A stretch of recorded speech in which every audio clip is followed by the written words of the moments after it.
और आज की यह कहानी है उत्तर प्रदेश के संभल जिले की, जो 15 दिसंबर की सुबह पत्तूरू रोड पर ईदगाह के पास नाले के किनारे अचानक कुत्तों को भौंकने की आवाज तेज हो जाती है। और यह भौंकना आम भौंकना नहीं होता, इसमें बेचैनी और डर साफ झलक रहा होता है। पास से गुजर रहे एक मजदूर का ध्यान तभी उस तरफ जाता है। वह नाले के पास पहुंचा, कुछ पल रुका और फिर घबराकर तुरंत पीछे हट जाता है। हवा में तेज बदबू फैली हुई थी, मांस के सड़ने की भयानक गंध साफ महसूस हो रही थी। नाले के किनारे एक काले रंग का बैग पड़ा हुआ होता है, जो इस खौफनाक राज की शुरुआत बनने वाला होता है। वह बैग भारी थी, गीली थी और शक पैदा करने वाली थी। मजदूर ने बिना देर किए आसपास के लोगों को बताया। किसी ने तुरंत पुलिस को खबर कर दी। पुलिस मौके पर पहुंची। जब बैग खोली गई तो पल भर में पूरा इलाका सन्ने रह जाता है। अंदर सिर्फ एक इंसानी धड़ था, ना सिर था ना पैर। शरीर पर गहरे जख्म के निशान थे। पास में ही एक टी शर्ट पड़ी हुई होती है। साफ लग रहा था कि यह काम जल्दीबाजी में नहीं किया गया था, बिल्कुल ठंडे दिमाग से सोच समझ कर किया गया था। पुलिस की नजर उस धड़ के हाथ पर जाकर ठहर जाती है। हाथ पर एक नाम गुदा हुआ होता है, राहुल। पुलिस ने अंदाजा लगाया कि यह नाम उसी का हो सकता है। यहीं से जांच की असली शुरुआत हुई। संभल में राहुल नाम के कई लोग थे, लेकिन जब थाने में दर्ज गुमशुदगी की रिपोर्ट देखी गई तो एक शिकायत साफ तौर पर सामने आ गई। 24 नवंबर 2025 को 32 साल का राहुल लापता हो गया था। उसकी गुमशुदगी की रिपोर्ट उसकी पत्नी रूबी ने ही चंदौसी थाने में दर्ज कराई होती है। पुलिस ने रूबी को थाने बुलाया। वह आई तो उसके चेहरे पर दुख तो था, लेकिन वह बनावटी लग रहा था। आंखों में नमी थी पर आंसू नहीं थे। आवाज भी बिल्कुल सामान्य होती है। जब पुलिस ने उसे 100 मिलने की जानकारी दी तो वह चुपचाप सुनती रही। कुछ देर बाद उसने बस इतना कहा कि वह उसका पति नहीं है। पुलिस ने उसे 100 के हाथ पर गुदा हुआ नाम भी दिखाया। वह एक पल के लिए रुकी, फिर खुद को संभाल लिया।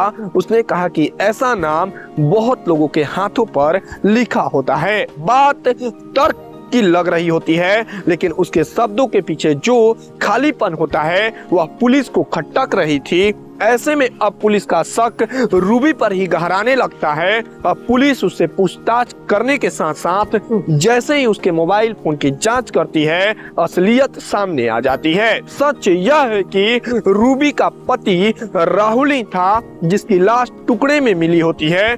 पुलिस को रूबी के मोबाइल फोन से जिंदा हालत में राहुल की वह तस्वीर मिल जाती है, जिसमें राहुल वही टी शर्ट पहने नजर आता है जो टी शर्ट राहुल की लाश के पास मिलता होता है। ऊपर से राहुल की तस्वीर में उसकी बाह पर गुदा उसके नाम का टैटू भी नजर आता है। इससे साफ हो जाता है कि रूबी अपने पति राहुल की गुमशुदगी और मौत को लेकर झूठ बोल रही होती है। पुलिस को राहुल और रूबी की घर की तलाशी के दौरान घर से ही खून से सनी रड और फर्श से लेकर हीटर तक पर खून के धब्बे मिले, जो अब सूख चुके होते हैं। रूबी के हाथों राहुल के कत्ल की कहानी का अब खुलासा हो चुका था, लेकिन कत्ल के मोटिव का पूरी तरह साफ होना अभी बाकी होता है। पुलिस रूबी से पूछताछ तो खैर कर ही रही थी, लेकिन साथ ही उसने आसपास के लोगों और रूबी के रिश्तेदारों से भी इसे लेकर सवाल जवाब किए। और पड़ोसियों ने बताया कि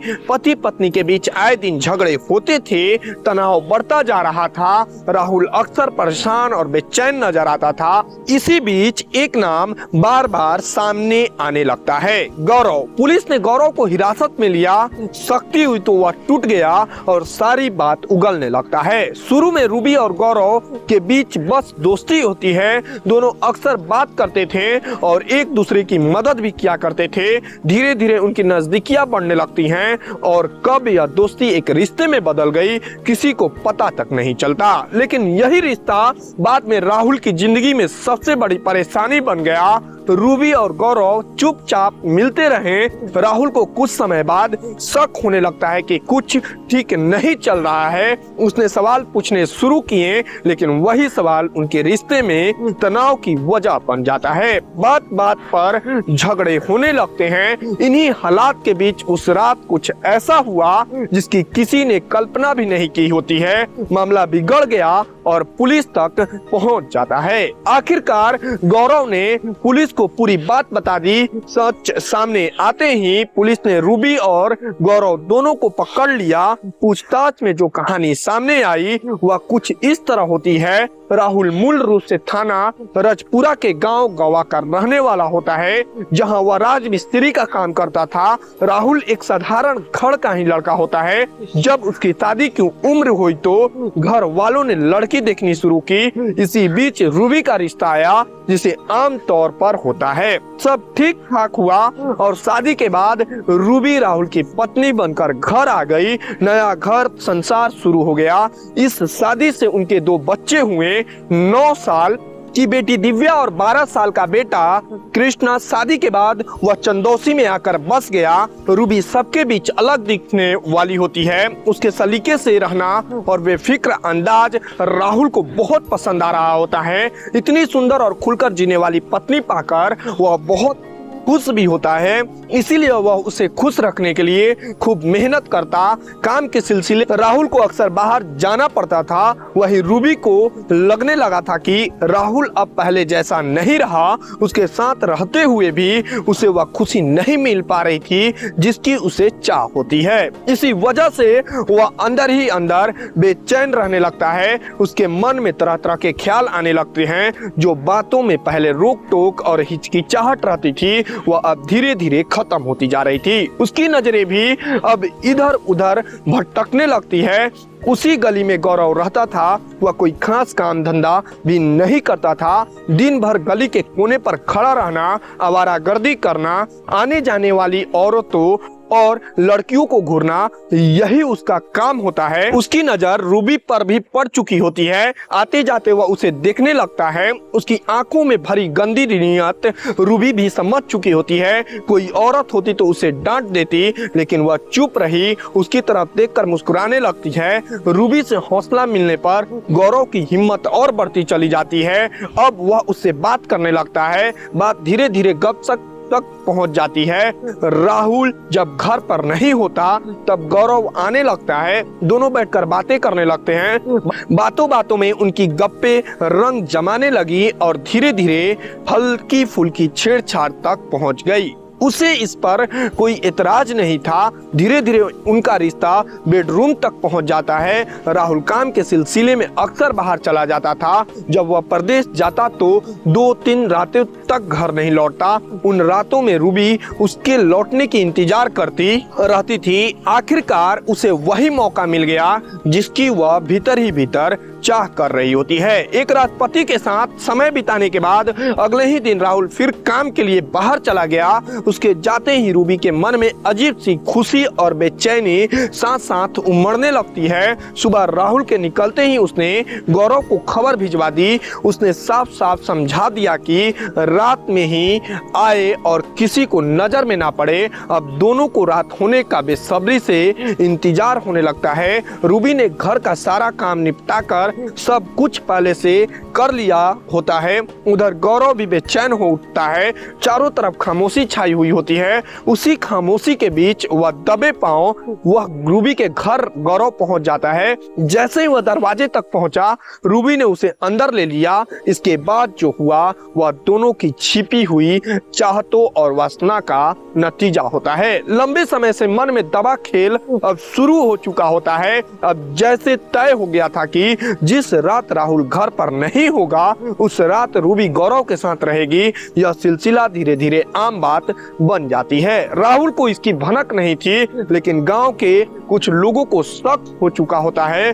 कई बार गौरव को रात में उसके घर जाते और सुबह में निकलते देखा गया होता है। इसकी खबर उन दोनों को नहीं थी। दिन गुजरते रहे और रातों का यह खेल चलता रहा, लेकिन एक दिन अनहोनी हो जाती है।